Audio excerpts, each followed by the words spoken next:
KLFM has 3 presenters, as well as sales, news and administration staff. Sasha Twining started with the station behind the scenes when it opened in July 1992. She currently presents The Breakfast Show. 6 minutes past 6, Cliff Richard and A Little in Love. Good morning, West Norfolk, KLFM 96.7. How you doing? And, guess what? It's a Friday. Hey! I'm officially known as a swing jock, which sounds a very sort of casual title. At the moment I'm doing the breakfast show here. Last week I was reading the news. And I also have my own programmes on Saturday and Sunday, 2 breakfast shows. Breakfast is always said to be the most sought-after job on a radio station, but you do have the amazingly negative side of getting up at 4:15 every morning. Paul Baker presents the mid-morning show, produces a films feature for the week, and looks after the station's prizes. But what does he enjoy doing most? I think I enjoy presenting my programme most. I like the idea of the rapport with the listener at the end of the day. I tend to talk to the listener as though they're sitting beside me. My average listener, apparently, is a woman. She's about 35 to 40, and she's a housewife. So that's what I'm aiming at. But there might be somebody out there who's on their own, who basically has the radio for company.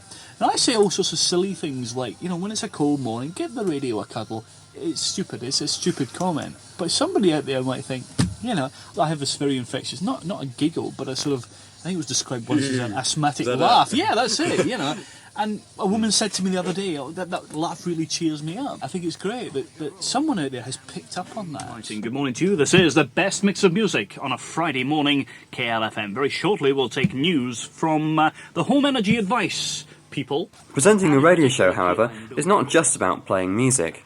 We generally have 3 different guests, we have 2 different competitions, we have a phone-in buying and selling, plus all the presenter-read adverts, we have to play the commercials, all this sort of thing. It's not, as many people think, just let's sit back and listen to the records. Dave King presents the afternoon show and is the station's programme controller. It's obviously a full-time job. It's more than a full-time job, actually. There isn't enough hours in the day, to be quite honest.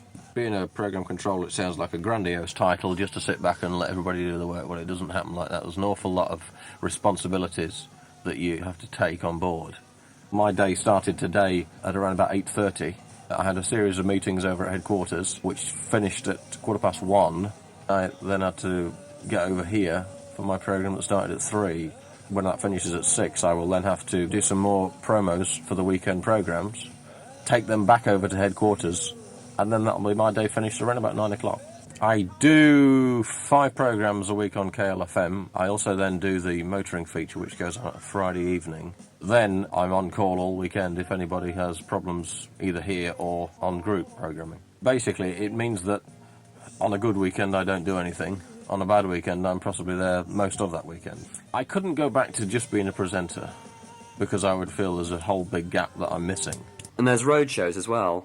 Road shows, we have to cover those, and I have to regard myself not as somebody who tells everybody else to go out. I've got to go out as well. So during the summer, we're probably out 3 weekends out of 4.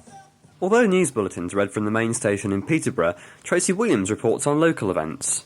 What I do here is collect local stories, so anything that has a particularly local emphasis. It may be something from a national story or maybe something that's generated, say, from the local police station, council, local people, anything that's going on here. So basically, I generate those and fax them through to our headquarters in Peterborough. Local radio stations often need volunteers to help out. 17-year-old Jonathan Woodward enjoys doing this at KLFM.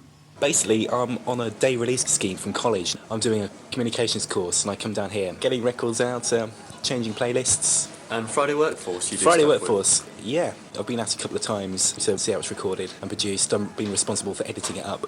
The material I get on tape will be something like 24 minutes long, but the feature I actually want to broadcast on the radio will only be about 4 minutes long. So I have to cut it down, take out all the irrelevant bits, and just make it more broadcastable. Would you like to get into radio? I would, yes, very much. I'd like to be a presenter. It's what I've always wanted to do since I've been about 5. And I've got into hospital radio because of that, and here. Paul Gardner and his team are responsible for advertising sales at the station. Our responsibility is for the revenue coming into the radio station. We gain that mainly through the straight radio commercials that you hear on air, but also through radio sponsorships. We have in-house facilities which are based in our head office in Peterborough where we can script and record the commercials. For what we call jingles, which are pieces of music that are commissioned specifically for clients, we can go out of house for that type of work, and therefore we go to a specialised production studio that has the facilities to record music, then those jingles are often voiced over with what we call a voiceover, which simply just voices the sales message that goes within that. The station's receptionist and office manager is Nancy Gillett. What's her opinion of the station's style? To be quite honest with you, I liked listening to KLFM before I decided to apply for the position. I don't think I'd work in a Radio 2 environment or a punk environment where they played punk or anything like that. And what are the presenters like? Honestly. Very difficult to work with most of the times.